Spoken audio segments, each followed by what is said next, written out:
Hello neighbors, it's Brad here at eTrailer, and today we're taking a look at installing the CURT Trailer Hitch receiver on a 2024 Mitsubishi Outlander Sport.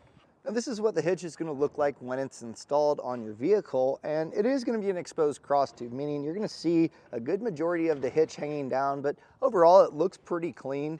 And this one is a 2" by 2" receiver tube opening, which I highly recommend. There are 1¼ options, but 2" by 2" is really going to be the standard size, and that's going to allow you to get a lot greater variety of bike racks, cargo carriers, or ball mounts. Whatever accessory you may load up, you're going to have a lot more options to play with. All of those accessories will stay in place with a 5/8 pin and clip. This is not included with the hitch. Many times though, with your accessories, they'll have those included. And if you plan on leaving accessories on the back of your Outlander, I would maybe recommend getting a locking pin and clip. It becomes a good deterrent for anyone walking by. They can't just take that pin and clip out and take those accessories with them. Your plate style safety chain loops are going to be there in case you plan on pulling a trailer, and you'll be able to hook up your safety chains with a standard S hook or even a larger clevis style fairly easily. And speaking of towing, you're going to want to adhere to the weight capacities of the hitch. When it comes to towing a trailer, you have a gross trailer weight rating of 3,500 pounds, and that's going to be the weight of the trailer plus the accessories loaded onto it. Your tongue weight rating is going to be mostly your suspended accessories like your cargo carriers and bike racks, and this one's going to come in at 350 pounds, which is going to be enough for a platform 4-bike bike rack potentially on the weight of the bikes, or even a cargo carrier on vacation. Now keep in mind when you're loading up accessories or towing a trailer, you're going to want to make sure you don't go over those numbers, and also check the vehicle's owner's manual to see what the vehicle is capable of towing, and then compare that not only with the hitch capacities, but also any of the accessories you'll be using as far as your ball and ball mount, and take the lowest number. You don't want to go over any of those. That way you stay safe out on the road. The placement of the receiver opening is actually really good. It does stick out a little bit, which maybe takes away from the aesthetics, but it works out really well for some of your folding accessories like cargo carriers and bike racks. You can stow them in a vertical position, and not all vehicles can you do that without it causing issue with contacting the rear fascia. This one, being that the pin and clip hole is about even with the rear fascia, you shouldn't have any problems there. Just keep in mind, you're probably not going to be able to open up that hatch with those in the folded position, but you could always just drop those down and still get full access. Ground clearance is also important. So for the top of the receiver tube opening to the ground, we're coming in at 14 inches. And that's important for choosing accessories like cargo carriers and bike racks. You're going to want to make sure that you get something that's going to not drag on the ground as you go up inclines or up hills. So that's something to keep in mind. With this, you should be okay. Just have that in the back of your mind when you do hit those inclines. It's mostly going to be important for choosing a ball mount. And you want your trailer as level as possible, so if you have it available, get it planted, measure from the ground to the top of the coupler, take that measurement and then compare it with the 14 inches, and then you can determine the rise or drop necessary to get everything level. I'd be willing to bet that more than likely you will do a small rise depending on your trailer, but having that measurement is going to make sure that you get the proper height for your ball mount.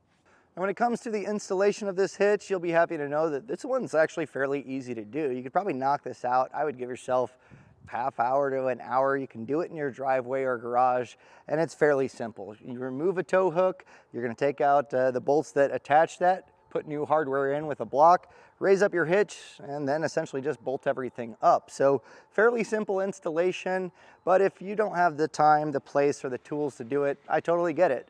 Having a hitch on the back of your Outlander Sport really does open up the amount of real estate that you can use it for adventures or maybe even work. And if that's the case, you still want that hitch but don't want to do the install, you can reach out to our dealers by using our dealer locator. And that way you can find someone close to you to still get that hitch installed without you having to actually do that work. Now, in terms of installation, if you're a DIYer and you're planning on doing this yourself, follow along and I'll make sure you get the hitch installed. It's going to be a pretty easy one for you.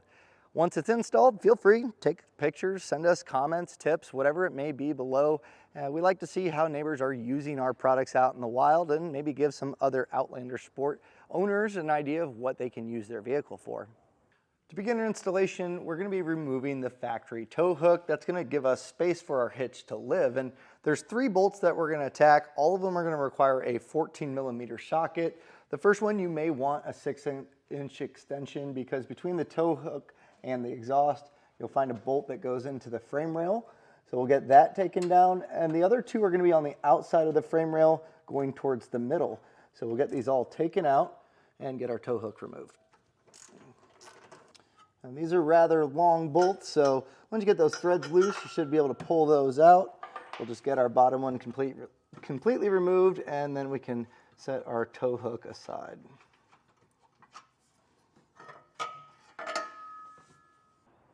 Now we're going to grab our spacer blocks that we have and 2 carriage bolts, and we're going to pass these through the holes that we got those bolts taken out of. And these are going to pass in and become the mounting points for our hitch. So we'll just slide these through.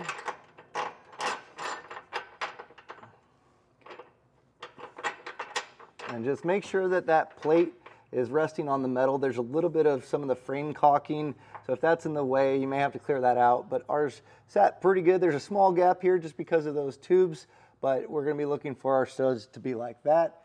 And now on the other side, we're going to be doing the same thing. It's a little bit tighter though. And the reason this side on the driver's side is tighter is just because of the box that we have here, but you can still reach up here and get those slid in. It's just a little bit tighter, so we'll go ahead and do that.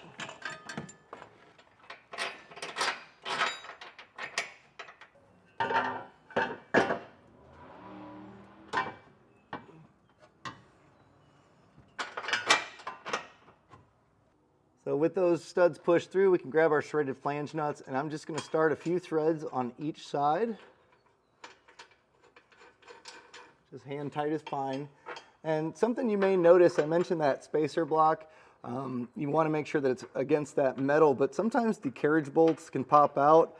So just make sure that you have that square dropped into that spacer plate, and that way when you go to tighten this up, everything's going to be exactly where it needs to be. So if you do have a gap like I have here, just make sure the carriage bolt is pushed through. With those started, now we can focus our attention on our tab on the bottom of the frame rail. And you may have a little bit of wiggle room here, but we're looking to get to this threaded hole, and we're going to be passing our bolt with a conical tooth washer in place. Make sure that the teeth are going to be facing the metal, so just get it in this orientation, and then we'll get that started and do this on both sides. With your hardware started, we can begin snugging things down, and you don't need to get crazy here. We're going to come back with a torque wrench to get it all snugged down perfectly, but this is just going to kind of draw everything up and make it to where we don't have to do a whole lot of rotations with the torque wrench. So those bottom bolts that we just fed in, these are going to be a 17mm socket. To snug down the serrated flange nuts, that's going to require a 3/4 inch socket. So we'll go through and get those all snugged down. Now once you have those snugged down, then we come back with our torque wrench. The settings are going to be found in the instruction manual, and it's going to change from those bottom bolts to those top carriage bolts, so just adjust accordingly. And if you need a torque wrench, we have them here at eTrailer, but you can generally go to an auto parts store and rent one for free. That way you can get this all torqued down. And it is going to be important because you can over tighten and cause damage, but also you can under tighten, and how comfortable are you going to be towing with that? So the torque wrench, just make sure that it's dialed in perfectly to the manufacturer's specs. I would recommend doing the bottom ones first, that way it'll draw it up, and then you can do the top ones after that. Once you have all of your hardware torqued down, you've officially installed your hitch. All that's left to do, load up your accessories, put in the pin and clip, and hit the road. And that was a look at installation of the CURT Trailer Hitch receiver on a 2024 Mitsubishi Outlander Sport.